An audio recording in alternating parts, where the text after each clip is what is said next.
I'm 3 floors up when the overhead page cuts through the vending machine hum, and I don't even flinch anymore. That's how I know I've been doing this job too long. Code blue, radiology, code blue, radiology. I'm Ines Kowalczyk, MRI tech, 6 years on second shift, and I'm already moving before the second announcement finishes, because that's my scanner room they're calling about, and the man on the table is somebody I used to know better than I knew myself. His name's Tomas. Tomas Bright, structural engineer, claustrophobic enough that most techs dread booking him, which is exactly why I always requested his slot myself back when we were something. Back when 3 years ago meant something different than it does now, standing over him while he seizes against the padding and my hands are steadier than my heart has any right to be. "Get me .2 of lorazepam," I hear myself say to the resident who's sprinted in behind me, and my voice doesn't shake even though everything else does. Here's the part I haven't told anybody at this hospital. Tomas and I dated for 2 years before he left for a job in Denver, and I stayed because my mother was sick and Chicago was home. We didn't break up loud. We just stopped calling, the way people do when neither person wants to be the one who says it's over first. I hadn't seen him since a coffee that ended in a hug too long for 2 people who'd already decided nothing. Now he's back in Chicago for a bridge inspection contract, and apparently nobody warned him that undiagnosed epilepsy doesn't care about timing because it picked my scanner, my shift, my hands, to announce itself for the first time in his life. The seizure breaks. He comes around groggy, blinking up at fluorescent lights, and the first thing he says, before he even remembers where he is my name. "Ines?" "I'm here," I tell him, and I mean it in about 4 different ways. He gets admitted for observation, worked up by neurology, and I go back to my next patient because that's the job. You don't get to sit with your own history when there's a line of scans backed up, but I keep finding reasons to walk past his room. Reason 1, checking on a chart that isn't mine to check. Reason 2, pretending I need the ice machine on his hallway. Reason 3, the one I finally admit to myself around midnight. I want to see if 3 years changed the way he looks at me, or if it's still that same steady thing I used to trust with everything. It's still that. God help me, it's still that. "You didn't have to keep walking by," he says on my 4th pass, propped up against pillows, IV taped to the back of his hand. Although I'm not complaining. Occupational hazard. I like knowing my patients are stable. Is that what I am, a patient? Tonight, yes. I lean in the doorway, arms crossed, keeping the threshold between us like it's load-bearing. Tomorrow, when neurology discharges you and you're not attached to my equipment anymore, we can renegotiate the label.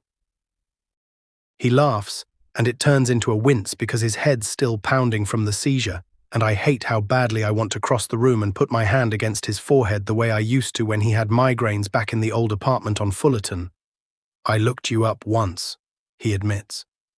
"About a year in, didn't call, didn't know what I'd even say. What would you have said?" That leaving was the stupidest financial decision that ever felt logical on paper. I don't have a smart response to that, so I just stand there a second, letting it land, feeling the old ache reintroduce itself like an estranged relative at a holiday dinner, unwelcome, familiar, impossible to fully turn away. His neurologist discharges him 2 days later with a follow-up plan and a driving restriction he's not thrilled about. I'm off shift when it happens, which feels less like coincidence and more like the universe drawing a line for me, saying, "This part isn't yours to witness, this part he does on his own." He texts me that night. First message in 3 years. Bridge inspections delayed a month because of my medical hold. Turns out Chicago's stuck with me longer than planned. Coffee? Actual coffee this time, not the goodbye kind. I sit on my apartment floor with my phone lighting up my hands, and I think about every reason this is complicated.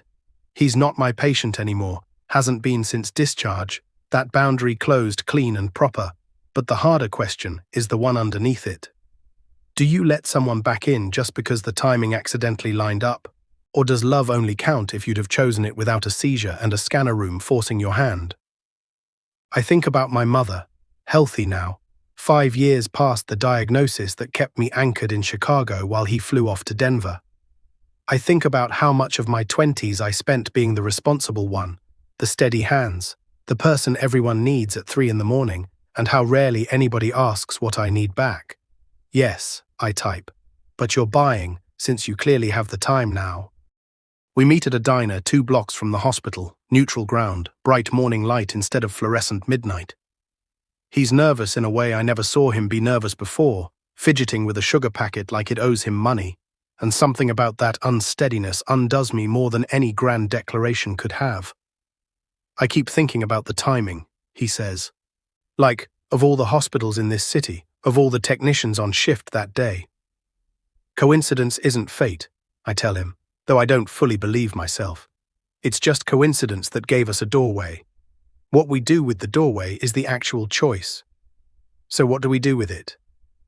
I look at him across a table sticky with syrup, at a man I loved once and apparently never entirely stopped, and I think about how easy it would have been to keep walking past his room that night and let the boundary stay closed for good, safer, simpler, no risk of losing him twice. We stop being cowards about it, I say. That's what we do.